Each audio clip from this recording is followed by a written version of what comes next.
새해 복 많이 받으시고요. 이번 시간은 국토계획법부터 해나가도록 하겠습니다.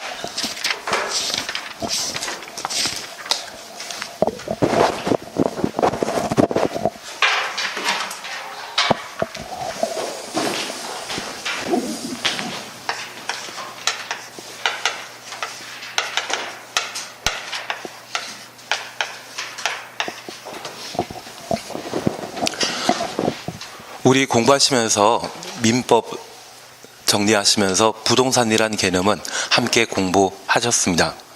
저 부동산은 토지 및 거정착물을 부동산이라 하고 부동산 아닌 것을 동산이라고 민법 99조에서는 정해놓고 있었습니다. 여기 부동산공법은 토지에 대한 규제에 관한 법률과 건축물에 관한 규제 법률로 각각 구분하고 있는데 이미 알고 계시듯이 토지와 관련된 공법 규정에 있어서는 첫 번째 함께 보시는 게 국토의 계획 및 이용에 관한 법률입니다. 줄여서 국토계획법이란 말로 대신 하게 되는데 우리 시험에 출제되게 되면 12문제가 출제되고 어떻게든 12문제 중에 10문제 정도는 맞출 수 있도록 실력을 쌓아 나가셔야 됩니다. 그래서 아마 1, 2월 과정에 있어서 4주에 걸쳐 국토계획법을 계속 반복 공부하시게 될 겁니다. 다만 11, 12 과정에서는 6주에 걸쳐 국토계획법을 정리한 적이 있습니다. 기억나시겠습니까? 그래서 아마 가장 상세하게 정리해 나갔던 게 국토계획법이 아닌가 싶습니다.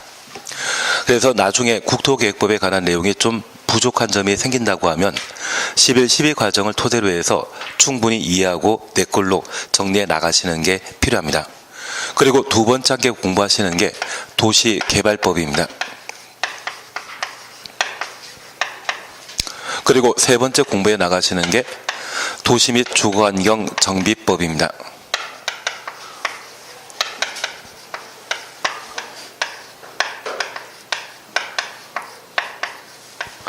각각 우리 시험에 6문제씩 출제되게 되는데 도시개발법은 이번 3기 신도시로 지정된 왕속지구가 저 도시개발법에 따라 개발사업을 시행하게 됩니다. 저 도시개발사업 하는 곳에서 부동산 중개를 하거나 뭔가 투자하고자 한다면 도시개발법과 관련된 기본적인 절차를 숙지한 때 그런 중개 업무가 가능하실 겁니다. 아마 이번에 발표했다고 하면 올 연말 정도에 주민, 공람 등의 절차를 모두 끝마치게 된다고 하면 이후 개발사업에 착수하게 되고 6년 정도 시간이 걸려야만 개발사업이 완료되게 됩니다. 그 사이에 자격증 따셔서 그쪽에서 중개업하고자 한다면 개발법에 관한 사항을 충분히 숙지해 주셔야 됩니다. 지금 초창기에는 하기가 좀 꺼림직하지만 아마 반복해 나가시게 된다고 하면 할 만한 법률이 도시개발법이 되게 될 겁니다. 그래서 출제되는 문항 중에 한 4문항 이상은 맞춘다 생각하시고 내용을 정리해 주셔야 됩니다. 그리고 도정법이라 약칭하게 되는 도시 및 주거환경 정비법은 정비사업으로서 재개발, 재건축 사업에 관한 절차를 다루게 됩니다. 아마 우리 시험에 출제되게 되면 가장 지엽적인 파트를 시험에 다루기 때문에 좀 까다로울 수 있는 내용인데 얘를 한 10회도 정도 공부하시게 되면 2문항 정도 맞춘다고 이야기합니다. 그리고 한 15회, 20회독 정도 넘어가시게 되면 출제되는 문제 중에 4문제에서 5문제 맞추시게 되는데 우리는 지금 시험을 목적으로 공부하시기 때문에 이 도정법과 관련되어서는 시험에 나올 수 있는 필요한 내용들만 제안해서 정리해 나가시는 게 필요합니다. 그래서 10회독에서 2문제 맞추느니 우리 시험은 오지 쓴다 이거든요. 내리 하나 찍는 게 최소 하나는 맞출 수 있습니다. 그게 어느 정도 좀 더 나은 방법이 아닌가 싶습니다. 그리고 네 번째 우리가 함께 공부하시는 게 농지법입니다.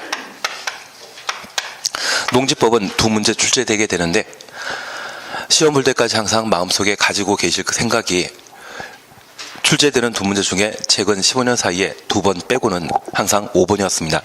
그래서 5번을 생각해 주시는 게 필요합니다. 그리고 쉽게 나온다고 하면 그걸 맞춰 나가시면 되고, 좀 까다롭다 싶으시면 그냥 내리 찍는 쪽으로 마음 정하시는 게 좀 합리적인 공부 방법이 되게 됩니다. 그게 아니라고 하면 농지에 관한 개념과 농업인에 관한 사항, 농지 취득, 그리고 이용, 보전에 관한 내용들을 각각 정리하게 되는데 그 양이 만만치 않습니다.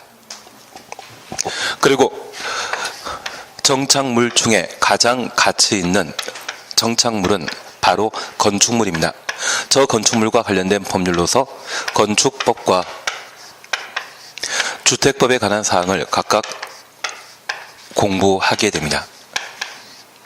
우리 시험에는 각각 7문제가 출제되게 되는데 이 건축법은 처음에 공부하시기에는 좀 생소한 용어들을 많이 만나셔서 어렵다 생각하시게 되지만 한 3회독에서 5회독 이상 반복하시게 되면 저 건축법에 출제되는 7문제 중에 5문제 이상은 쉽게 맞출 수 있습니다. 그리고 주택법은 건축법이 토대가 된다고 하면 주택법은 아마 출제되는 7문항 중에 다 맞출 수 있는 것이 아마 법의 특징이 되게 됩니다. 그래서 나중에 우리가 전 과정을 모두 공부하셔야 되겠지만 시험을 대비하기 위해서는 우리 시험에 가장 많이 출제되는 국토계획법과 건축물과 관련된 2개 법률을 함께 정리하시는 게 필요하시고, 국토계획법에 대한 회독수가 충분해지시게 된다면 그 다음에 도시개발법을 정리해 나가는 쪽으로 마음 정하시는 게 편합니다. 사실 우리가 함께 공부하시면서 국토계획법에서는 도시군 관리계획을 함께 정리하시는데 저 도시군 관리계획으로 결정할 수 있는 6가지 내용 중에 3번은 기반설의 설치 정비 개량이었습니다. 그게 도시군 계획설 사업 절차에 관한 사항들을 다루고, 4번은 도시개발 사업에 관한 계획, 정비 사업에 관한 계획을 도시군 관리 계획으로 결정하게 됩니다. 그래서 이 3개 법률은 사실 하나입니다. 하나인데 불구하고 한 개 법률로 묶어놓게 된다면 그 양이 너무 많기 때문에 도시개발법과 정비법을 따로 분리시켜놨습니다. 그리고 이 분리가 최근에 이루어졌다고 하면 그 내용과 관련되어 크게 차이가 없지만 상당한 시간이 지난 상태이기 때문에 개발법과 정비법에 사용하는 용어가 국토계획법의 용어와 조금 차이 납니다. 그런 차이점을 내가 구분하고 정리하시면 점수가 충분히 나올 수 있는데 우리가 공부하는 양이 꽤 많다 보니 그 차이점을 쉽게 파악하지 못하십니다. 그래서 학습량을 좀 줄여나가는 게 시험에 좀 더 효과적이시기 때문에 국토계획법에 대한 도시군 계획설 사업 절차를 명확하게 책에 잡아 놓으신다면 그 이후 개발법과 도정법에 대해서는 공통점과 차이점을 쉽게 분간할 수 있을 겁니다. 그렇게 공부하시는 게 좀 더 합리적이지 않나 싶습니다. 그리고 우리가 함께 공부하시는 것으로 이제 11, 12과정 지나시면서 법은 사법과 공법으로 분류된다라는 것을 충분히 숙지하셨을 겁니다. 특별히 사법은 개인과 개인 사이의 관계를 다루는 사사를 사자 사용하는 사법으로 우리 시험에서는 민법이 사법의 대표적인 내용이 되게 됩니다. 민법 쉬우십니까? 어려우십니까? 나중에 원장님께서 하시는 이야기가 그걸 겁니다. 법 중에 제일 쉬운 법이 민법이다. 그런 이야기 하실 겁니다. 그리고 저도 한 30년 전쯤에 민법 공부했는데 아직도 몇 개는 기억하고 있는데요. 엉뚱한 이야기를 드렸습니다. 그래서 나중에 해 나가시게 된다면 민법이 어느 정도 쉬운 과목이 되지 않을까 싶습니다. 그리고 공법은 공익을 달성하기 위해 국가가 일반 국민을 대상으로 규제를 가하는 법률이 공법에 해당하게 됩니다. 그래서 이 공법은 사법과 달리 수직 관계가 형성되는 것이 그 특징인데 저 국가를 우리는 행정청이란 말로 대신 표현하게 됩니다. 저 행정청은 공공복리, 공익을 달성하기 위해 일반 국민을 규제하게 되는데 저 행정청이 하는 행동이 있다면 그것을 행정행위라 하고 저 행정청이 수립하는 계획이 있다면 행정계획에 해당하게 됩니다. 우리가 집을 하나 만들고자 한다면 건축허가라는 것을 받도록 돼 있는데 그 건축허가를 받음으로써 집을 건축할 수 있는 권리가 발생하게 됩니다. 그리고 공사 도중에 현장을 제대로 관리하지 못한다고 하면 공사 중지 명령이라는 게 발생하게 되는데 최근 상도동 유치원 붕괴 사건 보신 적 있으십니까? 주변에 빌라 만들 분이 집안을 잘못 건드려서 건물이 붕괴되었는데 그런 사고 발생 우려가 있다고 하면 공사 중지 명령이라는 것을 하게 됩니다. 그런 경우에는 하나의 의무가 발생하게 되는데 저 행정행위로서 국민 개개인에게 일정한 권리 의무가 발생하게 된다고 하면 그것을 행정행위라 하고 행정행위를 통해 국민에게 권리 의무가 발생하게 된다면 일반 국민에게 영향 미친다는 이야기죠. 그러한 것을 구속력이라는 말로 대신하게 됩니다. 그래서 저 행정행위는 행정처분이란 말과 유사하게 사용하게 되는데 일반 국민에게 직접 구속력 미치는 행위를 모두 행정행위라 표현하게 됩니다. 저런 행정행위를 하는 행정청 우리가 반드시 구분해 줘야 됩니다. 저 행정청은 중앙행정기관장과 지방자치단체로 현재 구분한다는 점을 파악해 주셔야 되고 저 중앙행정기관장은 대통령이겠습니까? 각부 장관이겠습니까?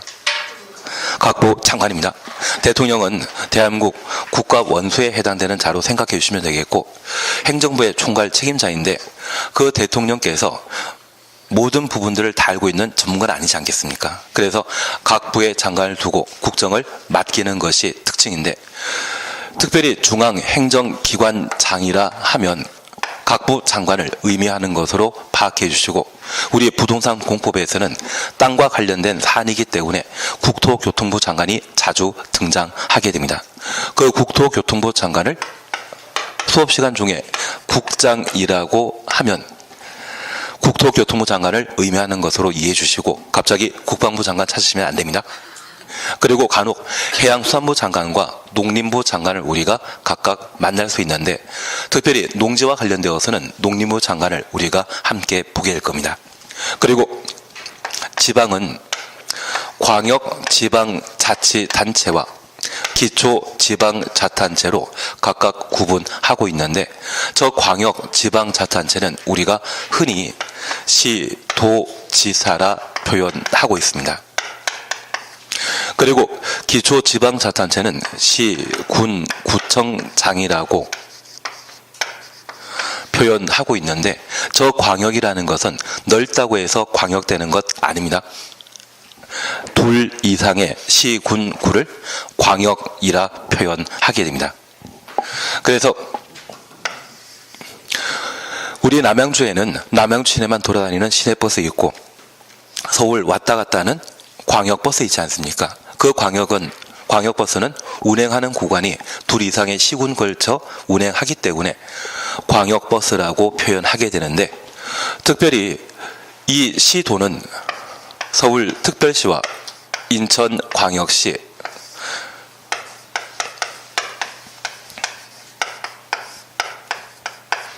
세종시라 분류는 특별자치시와 제주도라 분류는 특별자치도 그리고 경기도로 구성되어 있는 것이 시도입니다. 여기 서울특별시의 경우는 25개 구로 구성되어 있는데 둘 이상의 시군구로 구성되었기 때문에 서울특별시를 광역지방자치단체라 표현하고 있습니다.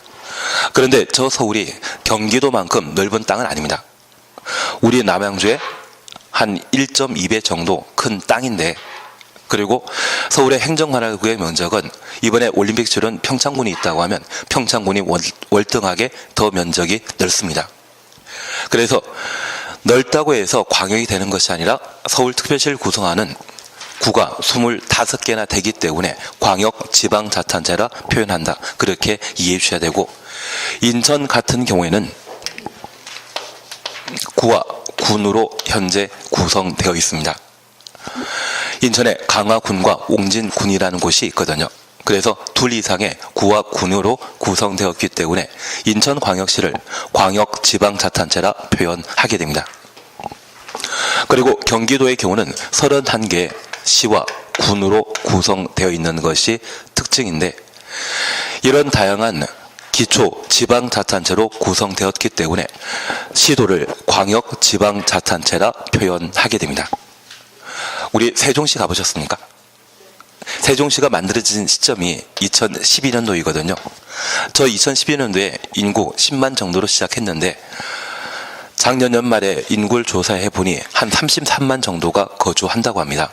10만에서 6년 만에 30만 넘겼다고 하면 한 20만 정도가 더 거주하게 되었는데 그곳의 부동산 가치는 많이 올라가지 않았겠습니까? 앞으로 남양주 같은 경우에도 3기 신도시개발 사업이 모두 완료되게 되면 충분히 인구가 80 또는 100만까지 치솟아 오르게 될 겁니다. 그렇게 많은 사람들이 거주하게 된다고 하면 아마 남양주의 부동산 가격도 그만큼 올라가게 되고, 사람이 모이게 된다고 하면 우리가 자격증 다시고 내년에 개업하시게 된다고 하면 좀 순탄하게 해 나가지 않을까 싶습니다. 다만 지금 당장은 부동산 수요와 관련된 규제 정책으로서 대출에 관한 규제가 많이 좀 존재하지만 이번 정권도 한 3년 뒤쯤이면 대통령 선거 해야 되거든요. 그 선거 치르기 위해서는 수요 억제 정책을 계속 유지하지 못할 겁니다. 그렇게 된다고 하면 부동산 시장이 어느 정도 활성화되는 것이 당연한 일이 되게 될 겁니다. 그리고 제주도는 2004년도에 만들어졌는데 과거 제주도에는 제주시와 서귀포시라고 하는 기초 지방자치단체가 있었는데 지금은 특별법을 제정하면서 제주도지사만 선거로 선출하고 제주시장과 서귀포시장에 대해서는 도지사가 임명하는 것으로 법을 개정하게 되었습니다. 그러면 특별자치시와 특별자치도에는 시, 군, 구라 분류는 기초 지방자치단체 있다 없다?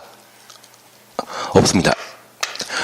앞서 제가 말씀드렸던 서귀포시라고 하면 자치시가 아니라 행정시입니다. 행정시란 말 들어본 적 있으시죠? 선거로 뽑는 분이 있다고 하면 각종 인허가권을 행사하게 되는데 임명직에 해당되어서는 인허가권이 없습니다. 그래서 저 제주도에서 또는 세종시에서 기초지방자치단체가 따로 없기 때문에 그 제주도와 세종시의 경우는 건축 허가 받고자 하면 제주도지사와 세종시장에게 건축 허가받아 건축물을 건축할 수 있습니다.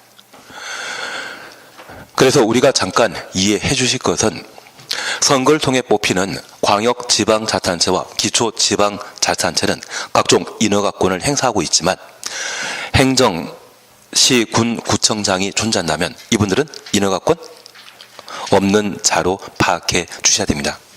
특별히 우리 경기도에는 인구 50만 이상인 도시가 많이 존재하는데 이 인구 50만 이상의 도시의 경우는 시민에 대한 행정 편의를 제공하기 위해 행정구라고 하는 비자치구라는 것을 따로 둘 수 있습니다. 우리 남양주에는 구청장 있다 없다? 안 계신데요.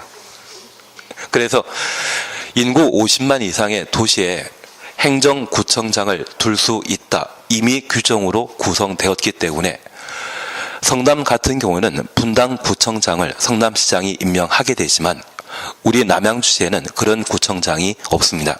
만약 그런 구를 만들게 되면 구청 건물 따로 하나 만들어야 되고 그 구청과 관련된 다양한 공무원을 뽑아야 되는데 이러한 것들이 시민의 부담이 될 수 있거든요. 그러한 측면을 고려해서 인구 50만 이상인 도시에 반드시 행정구를 두는 것은 아닙니다. 만약 행정구청장을 두었다고 하면 그분은 우리가 알고 있는 동장님과 같은 기능 역할을 하게 됩니다. 동장님은 인허가권 없거든요. 다만 우리가 이해하실 것은 인구 50만 이상의 도시를 대도시라 표현하게 되는데 저 대도시의 시장은 광역지방자치단체장입니까? 기초입니까? 기초입니다. 기초이지만 인구가 워낙 많다 해서 대도시란 말로 대신 표현하고 있습니다. 그리고 이 대도시장은 우리가 함께 공부하는 부동산 공법 규정에 따르게 되면 경기도지사와 대등한 권한을 행사하는 것이 일반적입니다. 그래서 앞으로 대도시장 나오게 된다면 도지사와 동등한 권한을 가지고 있는 자이다. 그렇게만 한번 이해해 주시면 좋겠습니다. 그러면 우리 행정청은 중앙행정기관장과 지방으로 구분하고 있는데 광역은 특별시, 광역시, 도, 특시, 특도가 있습니다. 다만 이 특별자치시장과 특별자치도지사가 특별시장, 광역시장, 도지사와 함께 존재한다면 이들은 광역, 지방자치단체로서의 각종 권한을 행사하는 것이고요. 우리 제주도에는 기초지방자치단체 있다 없다? 없습니다. 그러면 우리가 집을 하나 만들고자 한다면 남양시장에게 건축 허가 받아야 되는데 이 제주도에서는 기초지방자치단체가 없기 때문에 누구에게 건축 허가 받아야 된다? 제주도지사에게. 그래서 특별자치시장과 특별자치도지사가 시군 구청장과 함께 등장하게 되면 시군 구청장으로서의 권한을 행사하는 중이라고 판단해 주셔야 됩니다. 그래서 특시 특도는 어디에든 항상 낄 수 있다는 것 기억하시고 저 특시 특도의 위치가 시도지사와 함께 존재한다면 광역 지방자치단체로서의 권한을 행사 중이고 시군 구청장과 함께 존재한다면 기초로서의 권한을 행사하는 자이다. 그렇게 판단하시는 게 필요합니다. 그러면 이러한 행정청이 하는 행위가 있다면 모두 뭐란다? 행정행위입니다. 저 행정행위가 이루어지게 되면 일반 국민에게는 일정한 구속력 발생하죠. 뭔가 권리와 의무가 발생한다라는 것 이해해 주시고 저 행정청이 수립하는 계획이 있다고 하면 그것을 행정계획이라 합니다. 새해 들어서 멋진 계획 하나씩 만드셨습니까? 자제분들에게는 뭔가 계획 하나 수립하라는 이야기 하시면서 본인은 직접 수립하지 않으시죠? 제가 대신 이야기 드리면 그냥 열심히 공부하셔서 시험 붙으시는 게 필요하지 않나 싶습니다. 근데 공부라는 게 항상 해야 된다는 건 알고 있는데 열심히란 말이 붙어 있다면 참 난감하지 않으십니까? 운동하고 공부는 열심히 해야 된다는 거 알고 있는데 그래서 나중에 공부를 하시게 되면 우리가 11, 12 과정 거치시면서 공부는 오늘 우리 수업 끝나시게 되면 아니 모든 과목이 마찬가지이지만 최소한 2시간 이내에는 책을 다시 한번 열어주셔야 됩니다. 만약 2시간 내에 공부를 하시게 된다고 하면 수업 시간 중에 집중해서 공부했던 것을 내가 따로 정리할 수 있는데 그 시간 벗어나 버리게 된다면 기억이 흐릿해져 버립니다. 그래서 2시간 안에 내가 공부할 수 있는 좋은 도서관이나 독서실이나 또는 그게 부족하다고 하면 학원 강의실도 괜찮으십니다. 그렇게 책을 열어주시는 게 필요하십니다. 그리고 두 번째 우리 알고 계실 게 책을 읽어보는 방법은 다독하는 것과 그리고 정독하는 방법이 있다고 합니다. 다독이 좋겠습니까? 정독이 좋겠습니까? 둘 다 좋습니다. 대신 내가 학문하고 내가 연구한다면 그때는 정독하는 것이 필요하시고요. 그리고 내가 시험에 붙기 위해서라고 하면 그때는 다독하시는 게 필요합니다. 그리고 이 다독 방법은 우리 어제 민법 수업이 있었는데 복습하셨습니까? 하신 걸로 알고 있겠습니다. 이번 주 1페이지부터 10페이지까지 보셨다고 하면 저 1페이지부터 10페이지까지 쭉 읽어 나가시는데 내가 수업 시간 중에 들었던 이야기가 기억난다고 하면 아무 문제 없습니다. 대신 기억 안 난다고 하면 동영상을 보게 되었을 때 전체 1시간짜리 보시는 것이 아니라 그 파트만 잠깐 설명하는 것이 있다면 그것만 보고 마셔야 됩니다. 전체 보려고 하면 4시간 수업했다면 또 4시간 또 공부해야 되는데 삶의 질이 윤택해지시겠습니까? 팍팍해지시겠습니까? 팍팍해집니다. 우리 시험은 100점 목적으로 하는 것도 방법이지만 적당한 점수 받는 것도 방법이십니다. 특히 공법과 관련되어서는 60점 정도 받아야지 어디 취업하거나 뭐 일할 때 괜찮으시지. 내가 80점, 100점 맞았다고 하면 그분은 상위 1%가 뭡니까? 한 0.5%에 포함되실 분들입니다. 그렇게 공부하시고자 한다면 우리 학교 다닐 때 전교 1등 하던 친구들 보면 삶의 질이 팍팍해 보였습니까? 윤택해 보였습니까? 전교 1등을 본 적 없기 때문에 반 1등으로 좀 팍팍해 보이지 않으셨습니까? 그렇게까지 공부할 것은 좀 아니지 않나 싶습니다. 만약 그 정도 했다고 하면, 그리고 아마 올해 시험 공부하시고 합격하시게 된다면 나이 한 20년 전에 10년 전에 이렇게 공부했으면 서울대는 우습게 갔을 텐데 그 생각 꼭 하실 겁니다. 그래서 서울대 다시 가고 싶으시면 이거 끝나시고 한번 시험 공부 다시 하는 것도 방법이실 겁니다. 대신 우리 그렇게 해 나가시는 게 좀 팍팍하시기 때문에 우리가 수업 시간 중에 강조되었던 내용들만, 만약 우리가 수업 듣지 않았다고 하면 당연히 그냥 혼자 읽어봐야 될 내용들, 그런 부분들에 대해서는 건너뛰시고 수업 시간에 강조되었던 부분에 대해서만 다시 한번 보시는 게 필요하십니다. 그리고 공법 시간에는 뭔가 표시해 놓은 게 있습니다. 밑줄 긋거나 동그라미 하거나 가로해 놓은 게 있다고 하면 그게 달려있는 문장들만 쭉 한번 읽어 나가시는 겁니다. 그리고 그런 표시되어 있는 것들은 실제 시험에 나오게 되었을 때 그 문구를 다른 표현으로 바꾸어 틀린 정답을 만드는 것들이 일반적인 형태인데, 그걸 내가 자주 익혀 놓으시는 게 공법의 지문이 바뀌었을 때 내가 점수 맞을 수 있는 방법이 되지 않나 싶습니다. 그리고 다음 주에 20페이지까지 진도 나가게 되면 11페이지부터 20페이지까지 보는 거 아니십니다. 1페이지부터 20페이지까지 봐나가셔야 됩니다. 대신 한번 이해하며 보셨던 부분이라고 하면 일주일 뒤에 보신다 할지라도 기억이 남습니다. 2시간 안에 복습한 내용이라고 하면 보통 보름에서 20일 정도까지 기억이 남습니다. 복습 안 한 부분이라고 하면 한 주 지나면 아무 생각 없습니다. 뭔가 한 것 같긴 한데 아무 느낌 없으십니다. 대신 이렇게 해놓으시게 되면 그 다음 주에는 30페이지까지 쭉 진도 나가시게 되면 우리 민법이건 공법이건 앞의 내용이 가장 중요합니다.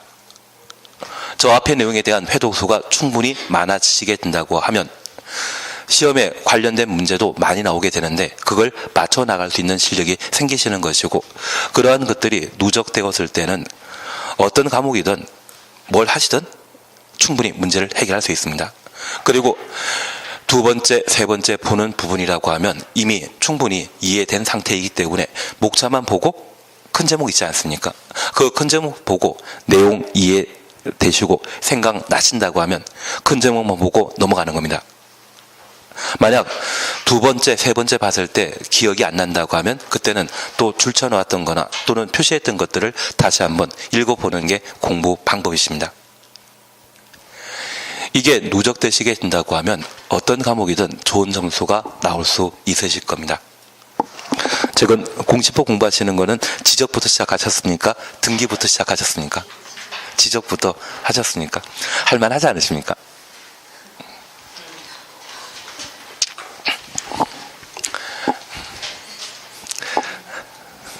예, 이번 시간에는 2페이지의 국토의 계획 및 이용에 관한 법률부터 함께 해나가도록 하겠습니다.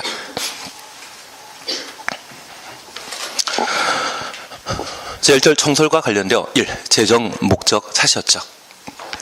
이 법은 국토의 이용개발 보전, 이용개발 보전 가로 해놓습니다. 계획을 수립하고 집행 등에 필요한 사항을 정하여 공공복리를 증진시키고 국민의 삶의 질을 향상시키는 것을 목적으로 한다.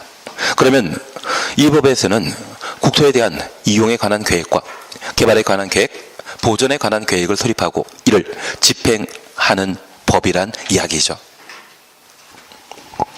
그래서 여기 국토의 계획 및 이용에 관한 법률은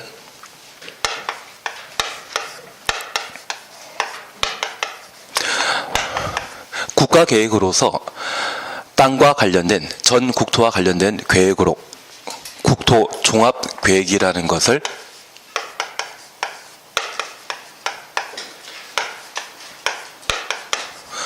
국토기본법에서 수립하게 됩니다. 부동산과 관련된 최상위 법률이 있다고 하면, 부동산 관련된 최상위 법률이 있다면 국토기본법입니다.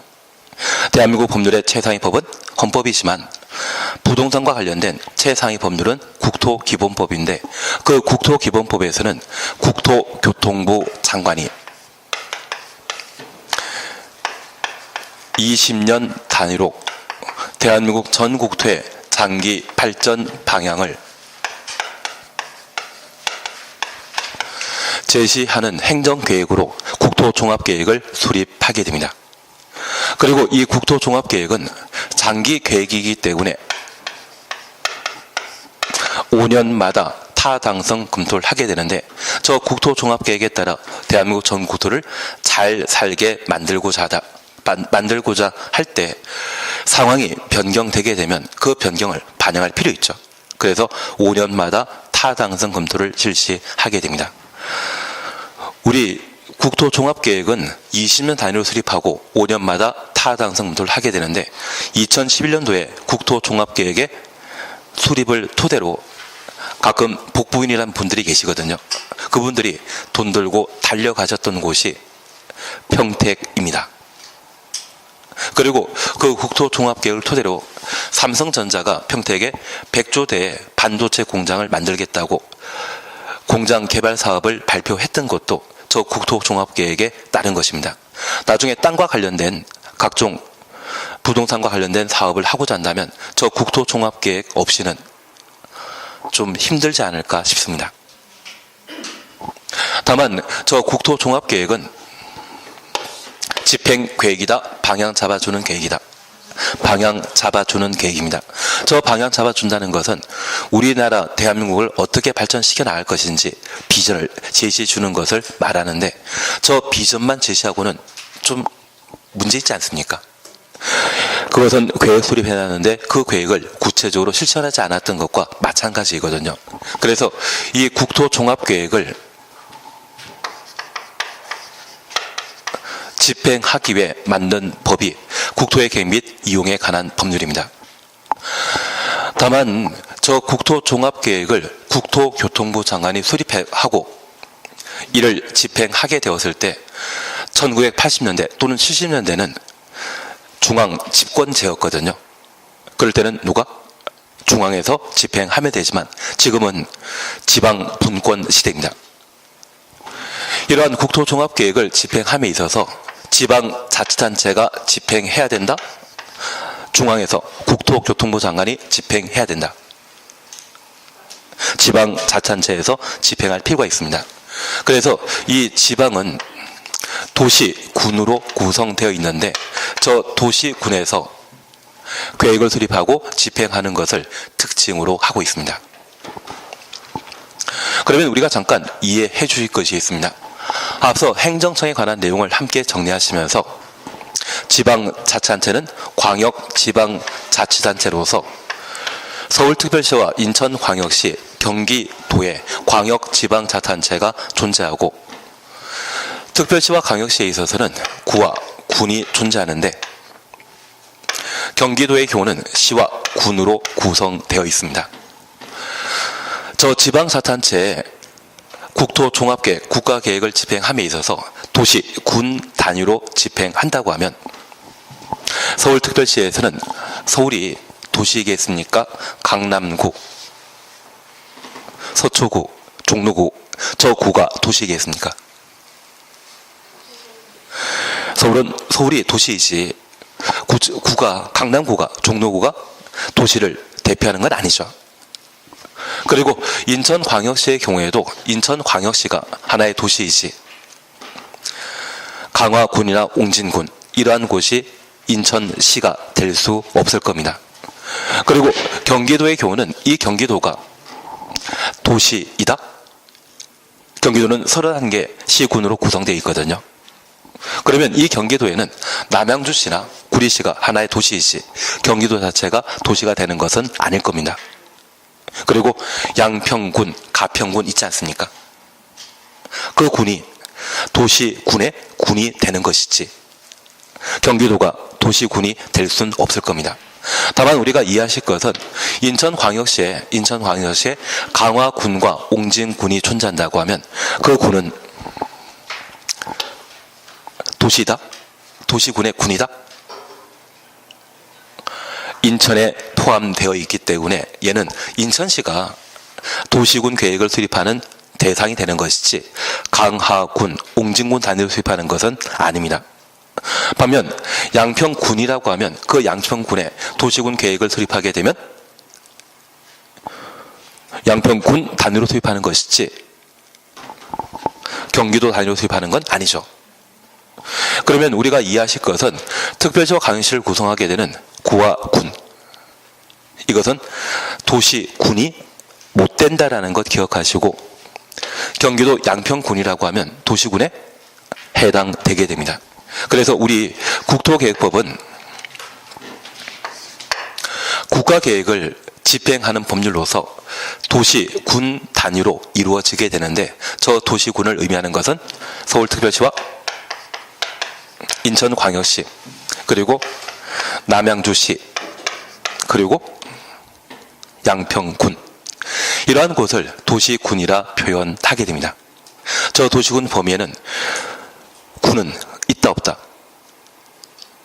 없습니다. 그래서 우리는 지방자치단체가 광역지방자치단체와 기초지방자치단체로 구분하고 있는데 그 기초지방자치단체 시군구라는 것을 함께 보셨지만 군은 국토계획법은 국가계획을 집행하는 법률이죠.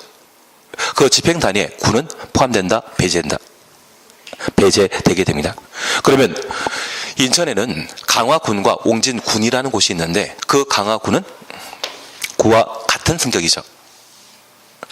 우리 경기도 가평군과 양평군 이곳과 같다 다르다. 다른 특징을 가지게 되는 겁니다. 그래서 국토계획법에서는 항상 등장하는 기초지방자치단체는 시장, 군수까지 이시 구청장이 등장하게 되면 무조건 틀립니다. 그래서 국토계획법상 구청장에게 각종 인허가 받는다. 그런 취지식으로 나오면 무조건 틀린 것으로 잡아내시고 대신 나머지 4개 법률 도시개발법이나 정비법, 농지법, 건축법, 주택법 등에서는 시, 군, 구청장 등장하게 됩니다. 국토계획법은 구청장은 있다 없다? 없다라는 것 잡아내셔야 됩니다. 그래서 우리가 이해하실 것은 국토계획법은 국가계획을 수립하게 되면 그 국가계획을 하나하나 집행하기 위해 제정한 법률인데 그 집행 단위는 국토교통부 장관이 집행한다? 도시군 단위로 집행한다. 도시군 단위로 집행하게 됩니다. 이번 시간에 가장 핵심이 되는 것이 있다면 도시군은 득광시군과 같은 말이라는 것을 잡아내시는 게 필요합니다. 도시군은 뭐다? 득광시군입니다. 그러면 우리가 잠깐 이해하실 것이 있습니다. 여기 국토교통부 장관이 대한민국 전 국토를 대상으로 국토종합계획을 수립했다면 수립한 국토종합계획은 조금 포괄적이고 거시적이죠. 그 내용을 그대로 남양주에 접목하는 것은 된다 안 된다? 국토종합계획을 수립한 국토교통부 장관은 전국에 220여 개 도시군이 있거든요. 그걸 대상으로 국가계획을 수립했다고 하면 남양주 구체적 사정에 대해서는 잘 모르지 않겠습니까? 그러면 저 국토종합계획을 바로 집행하는 것은 뭔가 무리수가 존재할 것입니다. 가장 큰 게 이번 정권 같은 경우는 최저임금제 참 좋습니다. 대신 그 최저임금제를 도입하게 된다고 하면 어떤 영향을 줄 것인지를 세밀히 살펴보고 그 최저임금제를 좀 개편하게 되었을 때 그와 관련된 대책을 함께 제시했다고 하면 참 훌륭한 정권이란 이야기를 들을 수 있는데 그걸 올리고 나서 발생하게 되는 문제점을 사후 약방문처럼 뭔가를 보완하는 정책을 계속 채택하고 있습니다. 그래서 가끔 카드 요금 수수료 낮추겠다는 이야기도 나오는데 그 카드 수수료가 낮아지게 되면 지금까지 살아왔던 포인트 좀 없어지지 않겠습니까? 빨리 쓰는 게 나을 것 같은데요. 그래서 하나의 정책을 채택하게 된다고 하면 그 정책이 사회 전반에 거쳐 어떤 영향을 미치는 것인지 충분히 파악하고 그와 함께 대책을 발표했다고 하면 최저임금 무리 없이 우리 경제 규모라고 하면 수용할 수 있지 않나 싶습니다. 일본도 최저임금이 한 1,000엔이거든요. 그러면 10,000원 넘는다고 하면 우리나라 경제 역량이면 그 정도 따라갈 수 있습니다. 이상한 이야기만 제가 하고 있나 봅니다. 그러면 제가 이야기 드리고 싶은 것은 저 국가계획을 바로 집행하는 것은 된다 안 된다. 좀 무리수가 있습니다. 그래서 도시군 계획으로 집행하고자 할 때 저 도시군 계획을 도시군 기본계획과 도시군 관리계획으로 구분하여 집행하게 하는데 저 도시군 기본계획은 국토종합계획에서 남양주를 어떻게 성장 발전시켜 나가겠다 그런 방향을 제시했다고 하면 우리 남양주 실정에 맞춰 도시군 기본계획을 수립하여 남양주의 성장 발전 방향을 제시하는 계획을 마련하게 됩니다. 그러면 이 도시군 기본계획은 국가계획과 마찬가지로 뭐 해주는 계획이다? 방향 잡아주는 계획이라는 것 기억해 주십시오.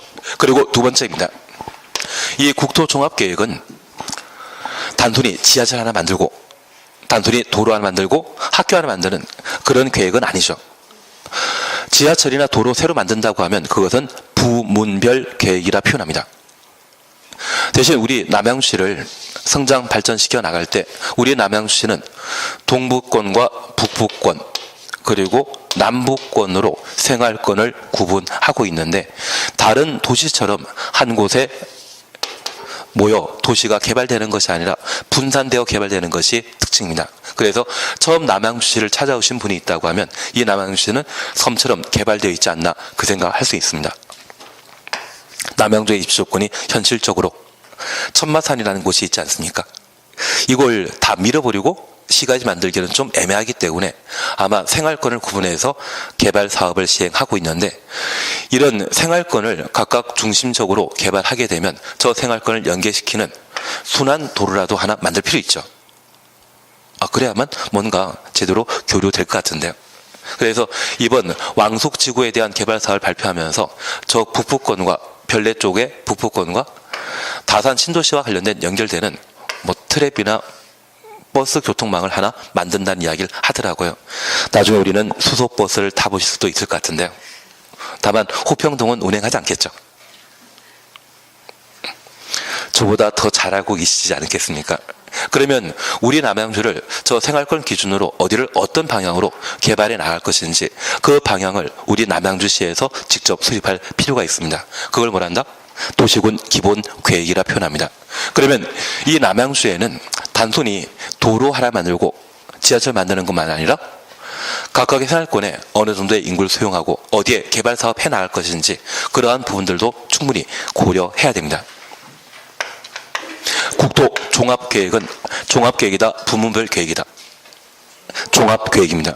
그러면 저 국토 종합계획을 우리 남양주에 현실화시키기 위해 수립하는 도시군 기본계획도 뭐가 돼야 되겠습니까? 종합계획이 돼야 됩니다. 그리고 이러한 도시군 기본계획을 수립하게 되면 얘는 방향 잡아주는 계획입니다. 방향만 잡아줘서는 실천이 안 되죠.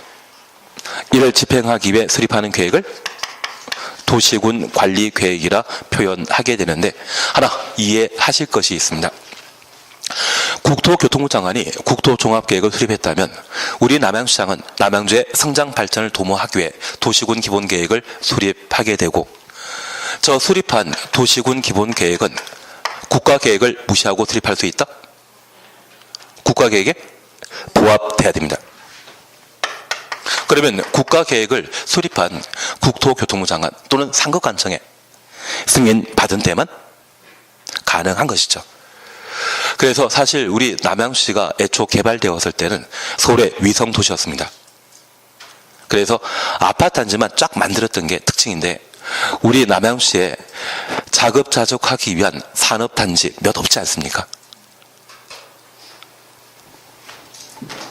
그래서 국가계획으로 베드타운, 위성도시로 만들겠다고 남양주의 장기 발전 방향을 마련했는데 우리 남양시장은 그것 말고 중화공장을 많이 만들겠다. 그런 개발계획을 수립하게 되면 국가계획에 부합하다? 반대 방향이다. 반대 방향입니다. 특히 주안면일 때는 팔당댐에 접해 있는 곳으로 그곳에 중화공장을 만들게 되면 서울에 또는 경기도에 상수원 역할을 하고 있는 팔당댐 오염시킬 수 있거든요. 그런 개발 계획은 된다 안 된다? 안 됩니다. 그래서 저 도시군 기본계획을 남양시장이 수립하게 되면 상급 관청에 뭐 받아야 된다? 승인 받도록 되어 있습니다. 그러면 승인받은 도시군 기본계획은 국가계획에 부합하는 것이죠. 그걸 이제 뭐 해야 되겠습니까? 집행하게 됩니다. 그러면 이 집행은 도시군 기본계획 승인받았다고 하면 기본계획 그대로 집행하는 것이죠. 그래서 이 집행과 관련되어서는 우리 남양주시를 구체적으로 개발하고 정비하고 보존하는 것을 집행이라 표현하고 저 개발 정비 보존하기 위한 행정계획을 뭐란다? 도시군 관리 계획이라 표현하게 됩니다. 그러면 이 도시군 관리 계획은 도시군 기본 계획의 상위 계획이다, 하위 계획이다. 이게 수립돼야만 그대로 집행하는 것이거든요. 그래서 도시군 관리 계획은 도시군 기본 계획의 하위 계획이 되게 됩니다. 그러면 저 도시군 기본 계획은 도시군 관리 계획의 수립에 지침이 되는 계획이다. 이 말도 옳은 이야기가 되게 됩니다. 그래서 우리가 잠깐 확인하실 것으로 저 도시군 계획을 한번 확인해 주시고 쉬었다 하시면 됩니다. 그러면 이번 기본원칙에 대해서는 지키십니다. 저 지금까지 시험에 나온 것 한 번도 못 봤습니다. 대신 각자 도생이라 해서 이게 시험에 나오면 30회 만에 30년 만에 이게 시험에 나오면 어쩔까 그 생각에서 혼자 공부하시겠다면 말리진 않겠지만 과부하 걸리십니다. 29회까지 시험에 안 나왔거든요. 그래서 85년도에 1회 공인중개사 시험이 있었는데 올해가 2019년이면 계산하기가 좀 애매해서 그냥 29회 동안 시험에 안 나왔습니다. 앞으로도 계속 안 나오지 않겠습니까? 대신 혼자 하겠다는 것은 말리지 않겠습니다. 그리고 제2절 용어 정의 찾으셨죠? 여기 용어 정의와 관련되어 토지 계획으로서 토지와 관련된 행정 계획으로서 광역 도시 계획이란 말이 있습니다. 찾으셨죠? 4페이지입니다.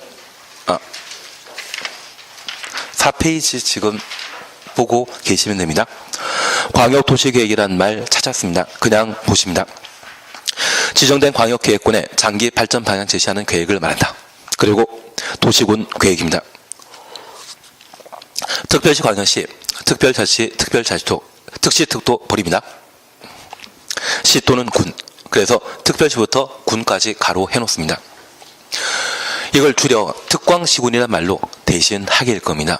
그 특광시군에 대해 수립하는 공간 구조와 발전 방향에 대한 계획으로서 도시군 기본계획과 도시군 관리계획으로 구분한다. 도시군 기본계획, 도시군 관리계획 가로 해놓습니다. 그러면 우리가 잠깐 이해하실 것이 있습니다. 현재 도시군 계획은 도시군 기본계획과 도시군 관리계획으로 구분하게 되는데 여기에 광역 도시 계획은 포함된다? 빠진다? 맞습니다. 그러면 우리가 잠깐 이해하실 것이 있습니다. 저 광역이란 말은 넓은 것을 말한다? 둘 이상의 시군구를 말한다. 둘 이상의 시군구를 말했습니다. 그러면 이 광역도시에 수립하는 계획이라면 저 광역도시에 수립하는 계획은 둘 이상의 도시군에 걸쳐 수립하는 계획을 광역도시계획이라 표현하게 됩니다. 사실 우리 남양주 혼자 독자적으로 성장 발전할 수 있겠지만 이 남양주와 서울을 연계하게 되는 다리나 도를 만들고자 한다면 이웃 도시와의 연계 기능이 필요하지 않겠습니까? 그래서 둘 이상의 도시가 함께 성장 발전하기 위해 수립하는 계획을 뭐란다? 광역도시 계획이 되게 됩니다. 그래서 이 광역도시 계획은 어디에 수립하는 계획이다? 도시 하나입니까? 둘 이상의 도시입니까? 둘 이상의 도시에 수립하는 계획을 광역도시 계획이라 표현합니다. 반면 도시군 계획은 도시 하나에 수립하는 계획이죠. 도시 하나에 수립하는 도시군 계획에는 광역도시 계획은 포함되는 것 아닙니다.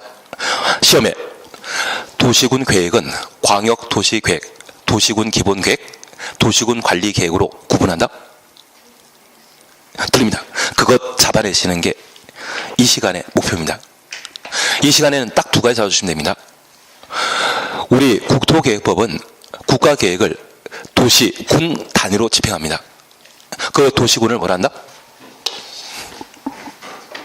특별시, 광역시, 시군입니다.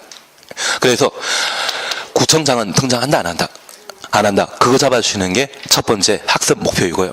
그리고 두 번째 주실 것은 저 도시군 계획에는 도시계획은 포함되지 않습니다. 그거 잡아주시는 게 학습 목표입니다. 그리고 도시군 기본계획입니다. 도시군 기본계획은 특별시, 광역시, 시군, 특광시군 가로 해놓습니다. 특광시군을 뭐라 한다? 도시군이라 표현했습니다. 관할 구역에 대한 기본적인 공간 구조와 장기 발전 방향을 지시하는 장기 발전 방향 출처 놓습니다. 종합계획 출처 놓습니다. 도시군 관리 계획의 수립에 지침이 되는 계획을 말한다. 수립의 지침 출처 놓습니다. 그래서 이 세 가지 특징을 가지고 있는 것이 도시군 기본 계획의 특징이 되게 됩니다. 그리고 도시군 관리 계획은 특별시, 광역시, 특별자치시, 특별자치도, 시군, 개발정비보전, 개발정비보전 가로 해놓습니다. 저 개발정비보전을 뭐라 한다?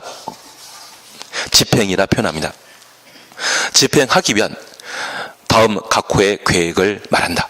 그래서 도시군 관리 계획은 방향 잡아주는 계획이다, 집행계획이다.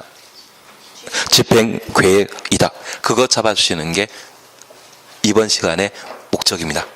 저 부탁드린 게 딱 두 가지입니다. 도시군은 무엇과 같다? 특광시군입니다. 그래서 구청장은 국토계획법에서는 등장해서는 안 됩니다. 그리고 두 번째입니다. 현재 도시군 계획은 도시 하나, 군 하나를 대상으로 수립하는 계획이죠. 광역도시계획은 도시군 계획에 포함된다? 포함되지 않습니다. 광역도시에 수립하는 계획은 둘 이상의 도시를 대상으로 수립하는 계획이었습니다. 그러시면 시험에 나오면 해결되실 것 같은데 나머지 내용은 지금은 그냥 건너뛰십니다. 그리고 쉬셨다가 16페이지에 광역도시계획부터 함께 해나가십니다. 쉬었다 하십니다.